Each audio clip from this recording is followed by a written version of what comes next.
Disenchantment Season 4 Ending Explained. We've waited a while, but it's finally arrived. Part 4 ended in a way that left it open for more, so I thought the ending would be worth explaining. Here is Disenchantment Season 4 Ending Explained. Just to let you know, this video will contain spoilers. Disenchantment Season 4 was one hell of a ride.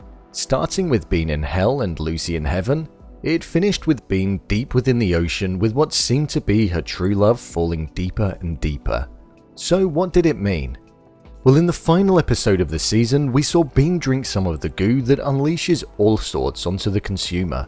For example, it exposed Levo as being a trog, and in Bean's instance, it was the enabler for her to go into her dreams and get to the bottom of her situation. Throughout the entirety of the show, we saw her being tormented in her sleep, and it appeared as though it was her mother, Queen Dagmar, as she's pure evil. The motive was there, and it was understandable to presume, especially after Bean tricked her into marrying Satan, there was a real reason behind the actions. However, we saw the revelation that the person tormenting her was in fact an alternative version of Bean, and it was one that was pure hatred and evil, and it had the intentions of getting Bean to act like that in her dreams, as that was all that it needed for her to possess her body and enable her to enter the real world, leaving the real Bean abandoned in the dreamlike environment. It was here where I felt like I could foresee the situation that was going to unfold. We saw Lucy find Bean behind the mirror and manage to bring her back into reality, all for the classic, somewhat predictable situation of a character needing to give a weapon to one of them, and then them being stuck with the decision of not knowing which one is the real one that they have a genuine bond and relationship with, and also which one is the evil one. We've seen it played out on multiple TV shows and movies over the years. I thought it was okay when I saw that, and it felt natural for the situation. But I feel it lacked a sense of originality, as that exact situation has been done so many times before. This ultimately led Elfo to find out which one the imposter was, which allowed Elfo to give the sword to the real Bean, which let her kill the imposter. It's here where we hear of the others that were soon to be arriving, which we thought would be Dagmar and Satan.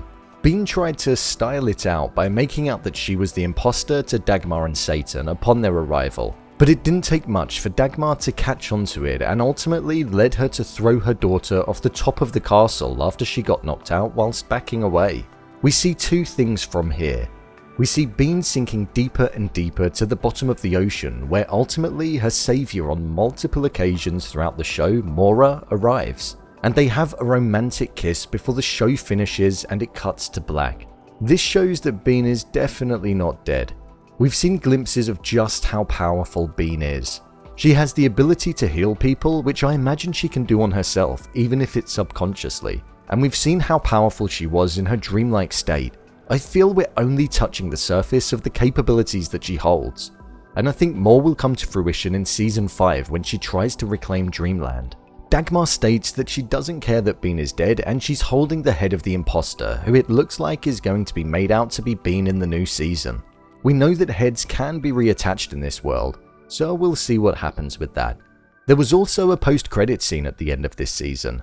We saw Satan, Dagmar, and the imposter Bean being sat at the throne of Dreamland, with Dagmar looking down the screen and smiling at the audience. I think this symbolizes their involvement in Season 5.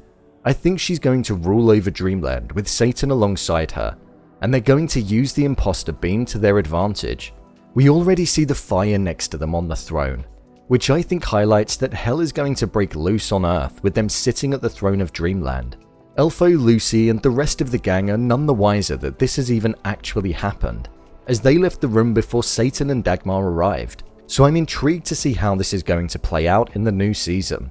The people of Dreamland have new people sitting at the throne so often that they're probably used to the devastation and destruction that it brings, but this time it feels different. A ruler of hell and earth. That's a power that we're yet to see.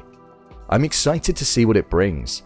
God may even need to get involved, but who knows. King Zog, Derek, Freckles, Oddvil, and Zog's bear son are being held in what is being called a freak show, after Freckles set them up but was double-crossed, so I think they will likely break out of that in the new Season 2, and have their own individual arcs like we usually see with these characters.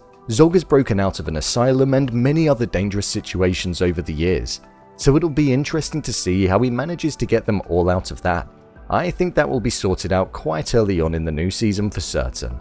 With the revelation of the elves essentially being the same as the trogs, I think that in itself is another arc that we will progress forward with in Season 5.